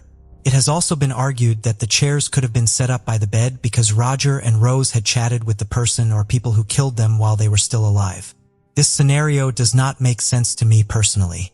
I know that I may just be more self-conscious and reserved than other people, but the idea of sitting in bed in my underwear with the person I am having an extramarital affair with while casually chatting with a friend is completely absurd to me. No matter how close I am to someone, this scenario would just never happen. To me, it makes much more sense that either an employee of the hotel with access to the passkey or someone who figured out how to steal a passkey entered their room after Rose and Roger were asleep and committed the crime, moving the chairs afterwards. The television had been on when the maid discovered the bodies, but plenty of people either fall asleep while watching TV or intentionally leave it on to drown out outside noise. Either of those 2 things happening seems infinitely more likely than Roger answering the door and socializing in his boxer shorts in bed with his mistress. There have been attempts made to link this crime to similar killings in other parts of the country, but no solid connection has ever been made. To me, this may be due in part to the inexperience of the killer. The overkill could suggest a personal motive, or it could suggest a killer who did not know how much effort it would take to finish the crime. The message on the mirror shows insecurity on his or her part. They had something they thought important enough to write, but then changed their mind and got rid of it, but still left the single word on the mirror. The killer may have sat near the bodies purely because they enjoyed the sight of what they had done, or they just may never have seen dead bodies before. This inexperience may mean that even if the killer went on to commit other crimes, they were still developing patterns behaviors around them, making them difficult to trace back.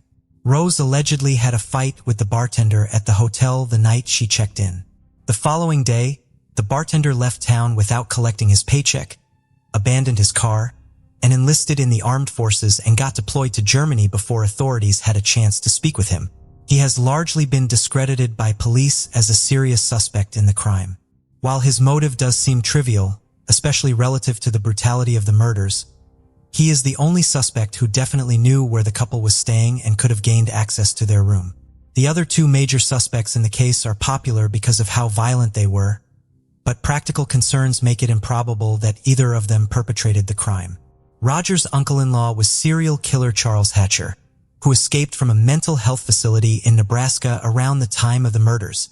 There is, however, no evidence that Hatcher ever left the state of Nebraska, as he was arrested there a few weeks later. Furthermore, his preferred victims were young boys. There is also no way he would know that Rose and Roger would be at that specific hotel.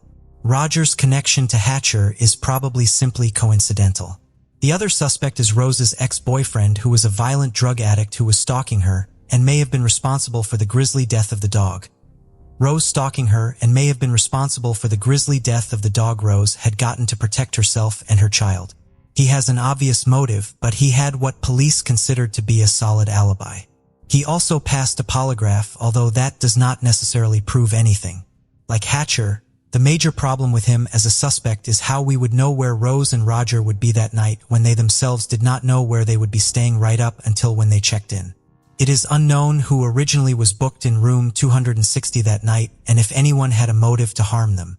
To me, this could potentially be an important avenue of investigation in solving this case that has been cold for almost 40 years.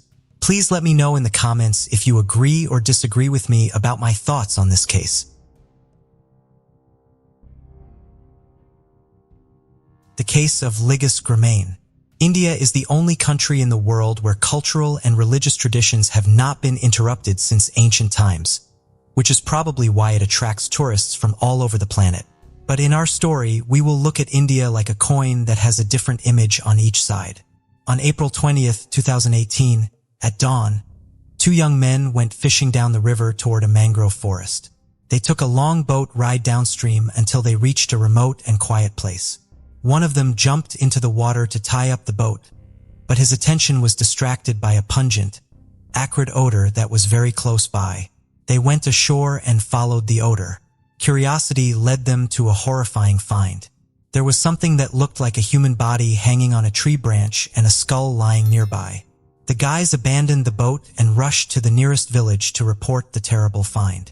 A team of investigators, forensic experts, and police officers urgently arrived on the spot. The experts confirmed that the suspended body was indeed human.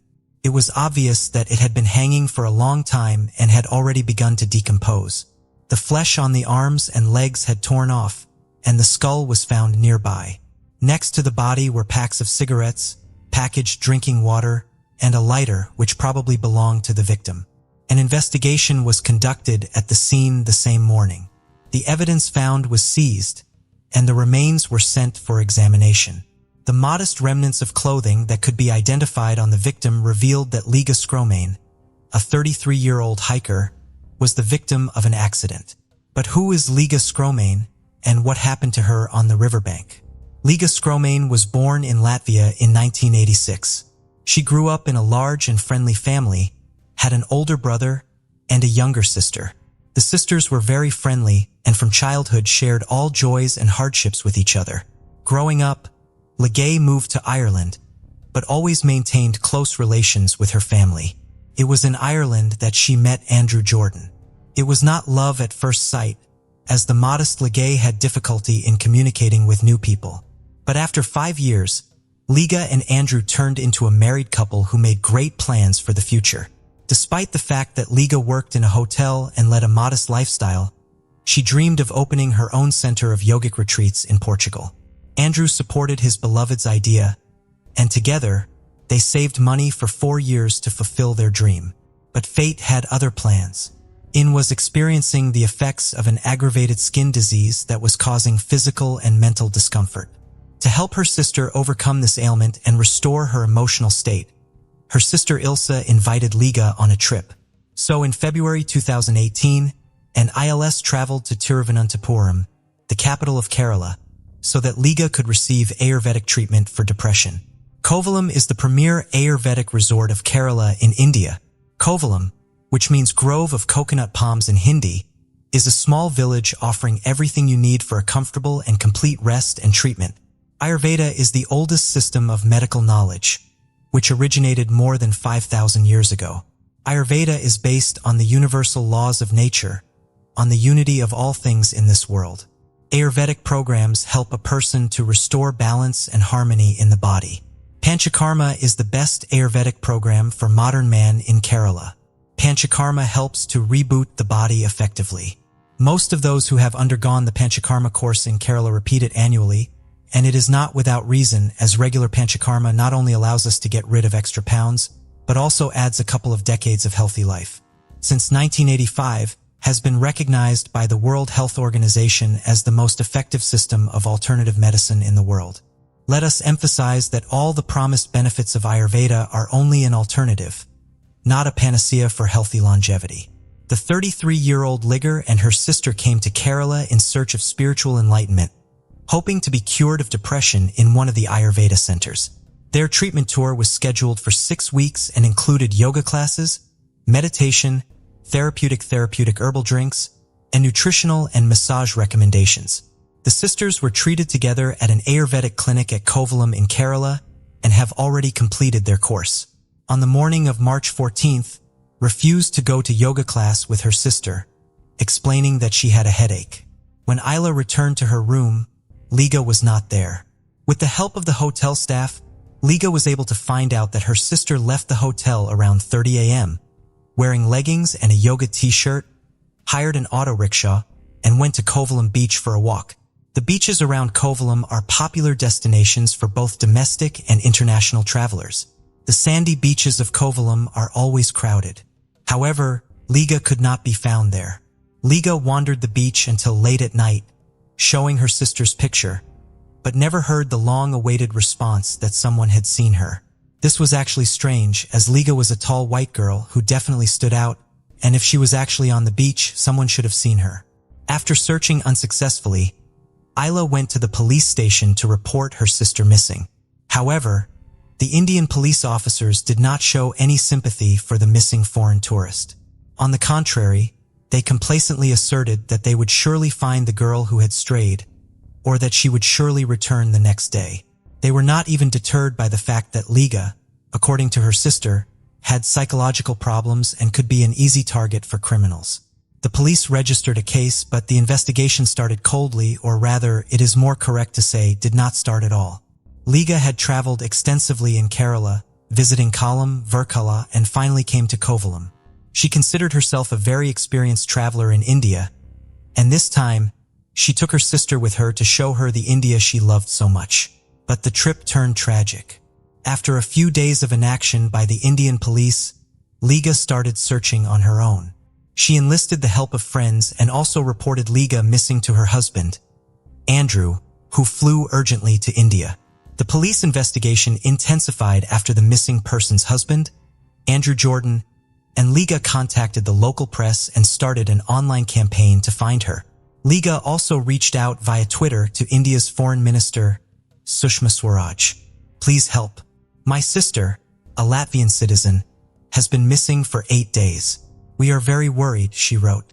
The desperate sister announced a reward of 100,000 rupees to anyone who could help find Liga or provide any information about her movements that day. Liga and her friend Alexa, who had also traveled to India after hearing about Liga's disappearance, put up posters in the Kovalam beach area where Liga was last seen.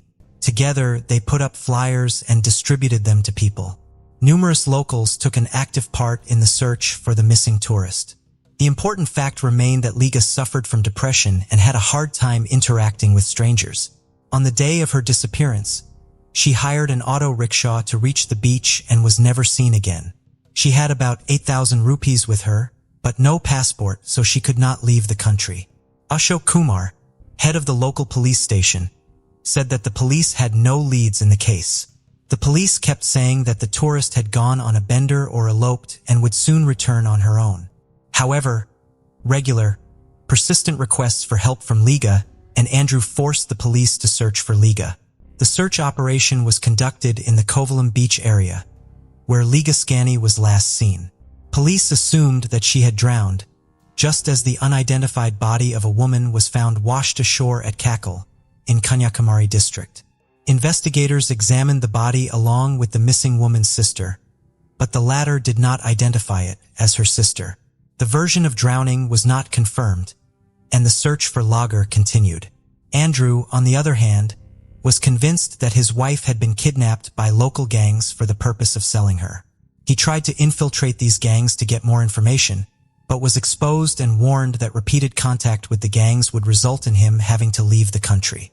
A month after Liga went missing, there were still no leads to help find the girl. Liga continued to look for her sister. She visited Kovalam beach every day and watched people. On one such day, she spotted a boat, and she had a theory. The only way to leave the beach unnoticed was by boat.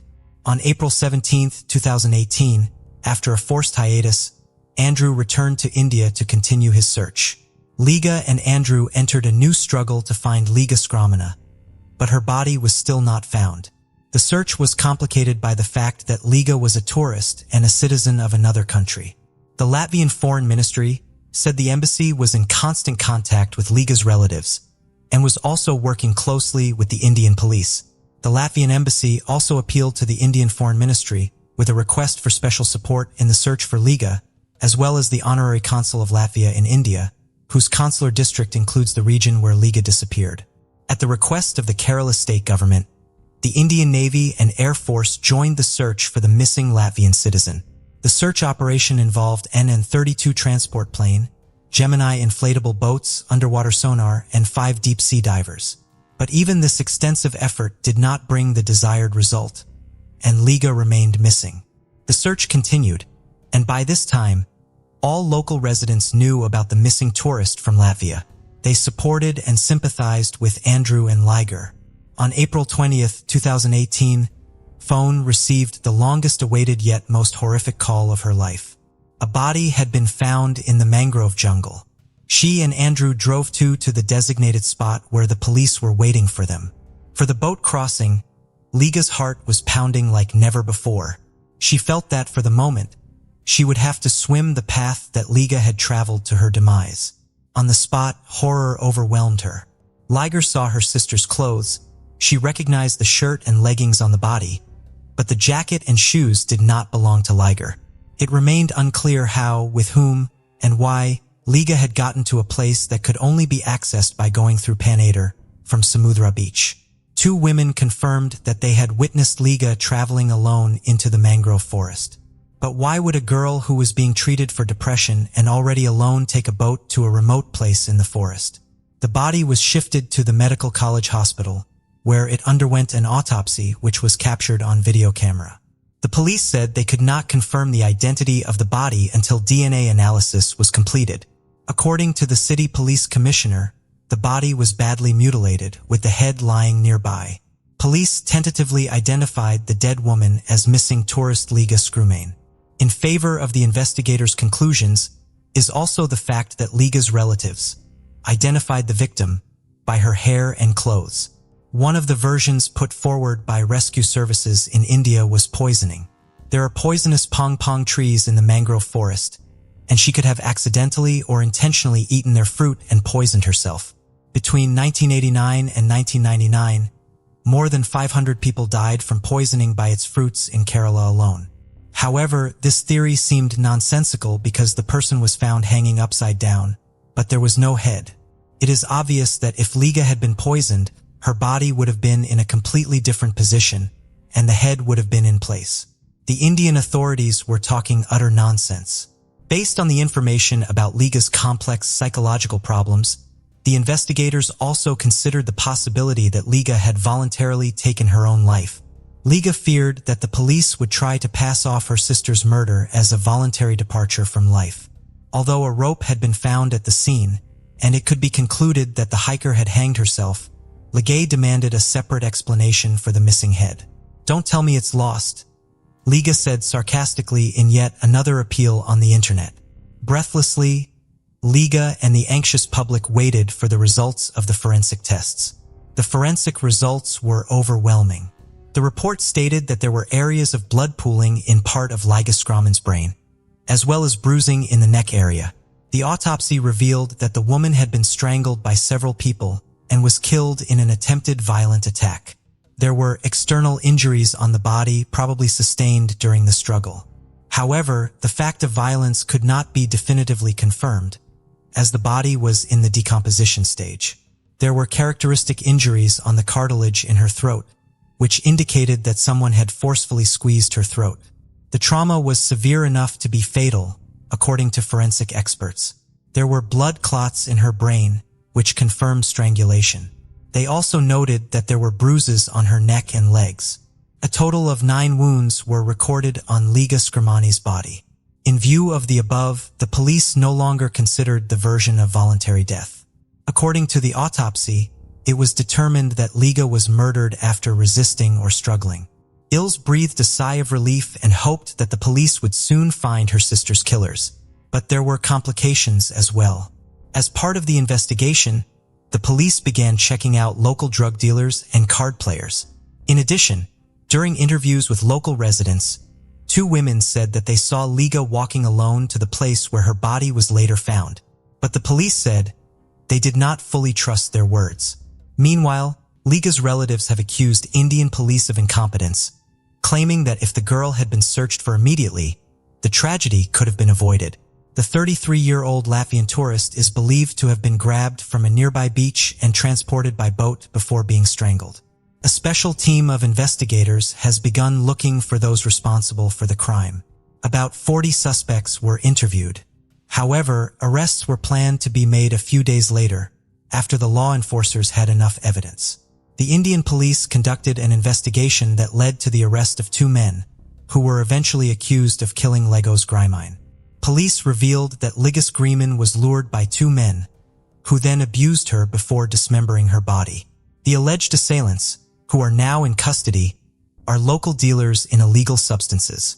The suspects fully confessed under torture.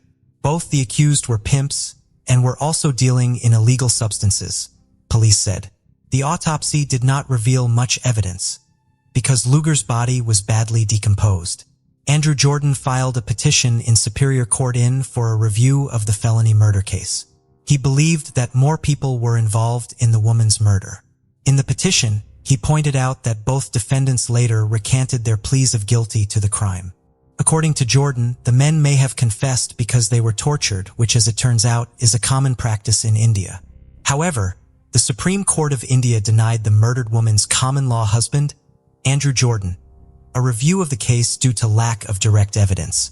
The trial was postponed for 2 months, but Andrew was outraged by this attitude of the authorities. He had earlier accused the Kerala authorities and police of incompetence and attempts to cover up Liga's murder so as not to scare away tourists. Both the suspects' lawyers asked for and got a postponement by law. They have the right to postpone the case once without giving any reason. The more they postponed, the more he was convinced the case was unclean. However, both suspects were in custody. Investigation revealed that 32-year-old Umesh and 28-year-old Ajakumar offered Liga Skromane weed, and when she was drugged, they used it and then strangled and decapitated her. It is noted that the 2 men apprehended for the murder of Liga Skromane had previously committed similar crimes on numerous occasions. Both of them worked for a food delivery company in the Kerala capital and earned money as illegal tour guides in their spare time. Umesh and Udyan have been charged with destruction of evidence, murder, poisoning, kidnapping, and rape. The place where Liga's corpse was found had earlier served as a pleasure ground for Umesh. He used to take men there. 13 criminal cases have been filed against him, including 6 for sexual assault and 1 for attempted murder. Several of Umesh's victims have testified against him. Liga Skromane, along with both men, were seen in the area by several people. They were initially silent but confessed to everything after the body was found. The detainees confessed to police that they committed the murder while attempting violence. They were apprehended, but had previously claimed that they had only seen Liga Skromane in Kovalam. The men pleaded guilty after repeated interrogations. On December 6, 2022, the court finally sentenced both men to life in prison. The court also recognized that the criminals must pay compensation to Ligaskin's sister, Ilsa, 65,000 rupees each. We would like to note that there has been a whole series of such crimes in this country recently. Young girls are regularly subjected to violence. The problem of crime in India is very acute. Due to the huge number of sexual acts against minors, the government has introduced the death penalty. It is also worth noting that if the relatives, and primarily Liga's sister, had not been persistent, had they not involved the press by organizing a press conference and an influential MP, it is obvious that the local police would hardly have seriously investigated the case. At first, a theory was put forward that Liga had allegedly passed away voluntarily. And as it now turns out, this is not the first incident in this very place where Liga was found. After this story, I would like to warn once again all women who are frivolous about the dangers of traveling alone in India. Do not seek spiritual enlightenment in distant, dangerous, and uncharted countries. Thank you for joining us on this journey into the depths of unsolved mysteries. Cold cases not only challenge our understanding of the past, but also ignite our curiosity and determination for answers.